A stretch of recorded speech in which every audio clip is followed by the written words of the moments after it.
চট্টগ্রাম আদালতের হত্যা, মাদক বিস্ফোরক সহ বিভিন্ন মামলার প্রায় ২,০০০ মামলার নথির খোঁজ মিলছে না। এই ঘটনায় নগরীর কোতোয়ালি থানার রোববার একটি সাধারণ ডায়েরি করা হয়েছে।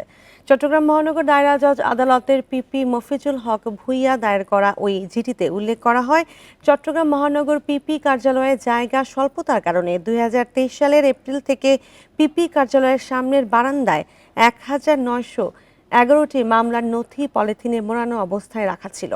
আদালতের অবকাশকালীন ছুটির সময় অফিস বন্ধ থাকায় গত ১৩ ডিসেম্বর থেকে ৩১ ডিসেম্বরের মধ্যে নথিগুলো হারিয়ে গেছে।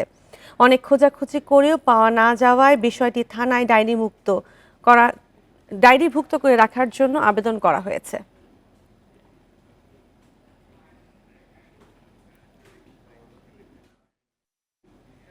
আর এ নিয়ে আরো জানাতে চট্টগ্রাম থেকে যুক্ত হচ্ছেন সহকর্মী অনুপম শীল।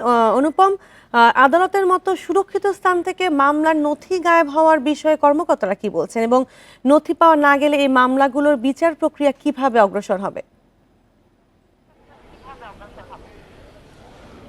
প্রথমত আমরা একটু আদালত ভবনের অবস্থা দেখাতে চাই যে চট্টগ্রাম আদালত ভবন কিন্তু এমনিতেই সারাদিন প্রচুর মানুষের অর্থাৎ এখানে উপস্থিতি থাকে এবং এই প্রচুর মানুষ অত্যন্ত বলা যায় যে আশপাশে এত মানুষ থাকে যে কোন ফাঁকে কে কোন কাগজ এরকম বারান্দা থেকে নিয়ে গেল বা নিয়ে যাচ্ছে এটি খেয়াল করা অত্যন্ত দুষ্কর। এবং সেই প্রেক্ষাপটে গত অবকাশকালীন ছুটি ছিল গত ২ সপ্তাহের বেশি সময় এবং এর মধ্যেই এই ঘটনা ঘটেছে বলে মহানগর পিপি একটু আগেই আমরা তার সাথে কথা বলেছিলাম, তিনি আমাদেরকে জানিয়েছেন।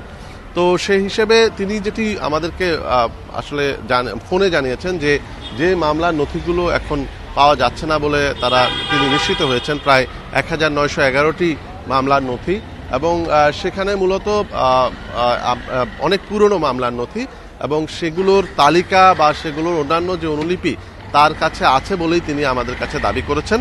ফলে বড় ধরনের কোনো সমস্যা হবে না বলে তিনি মনে করছেন। তবে এক্ষেত্রে যেটি আমরা দেখছি যে তিনি যেটি বলছেন যে যেহেতু দীর্ঘদিন ধরে এই নথিগুলো তার কার্যালয়ে যেহেতু জায়গা হচ্ছিল না বলে সামনে একটি বস্তাবন্দি করে রাখা হয়েছিল, যেহেতু এগুলো পাওয়া যাচ্ছে না তাই ভবিষ্যতে যাতে কোনো ধরনের আইনগত জটিলতা তৈরি না হয় সেজন্যই আসলে তিনি এই সাধারণ ডায়েরিটি করেছেন এবং এটি আইনগত জটিলতা পরিহার করার জন্য এই সাধারণ ডায়েরিটি করা হয়েছে বলে তিনি আমাদেরকে জানিয়েছেন। তবে স্বাভাবিকভাবেই প্রশ্ন উঠেছে যে আদালতের মতো একটি স্পর্শকাতর স্থানে যেখানে অত্যন্ত নিরাপত্তা থাকার কথা সেখান থেকে এভাবে নথি হারিয়ে যাওয়া বা চুরি হয়ে যাওয়া যেটি বলি না কেন এটি কিভাবে সম্ভব হলো সেটি আসলে এখন নানা প্রশ্ন আমাদের মনেও তৈরি করছে।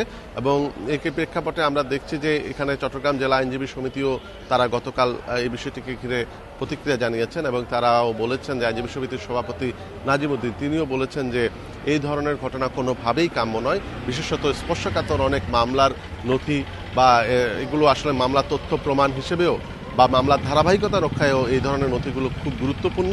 সেজন্য আরও সতর্কতা অবলম্বন করতে হবে বলে সংশ্লিষ্ট বিশেষ করে আইনশৃঙ্খলা রক্ষাকারী বাহিনী এবং পাশাপাশি যে সংশ্লিষ্ট পিপি কার্যালয়গুলো আছে সেখানে আরও সতর্কতা অবলম্বন করা জরুরি বলে মনে করছেন তারা। জি, চট্টগ্রাম আদালত চত্বর থেকে জানাচ্ছিলেন সহকর্মী অনুপম শীল।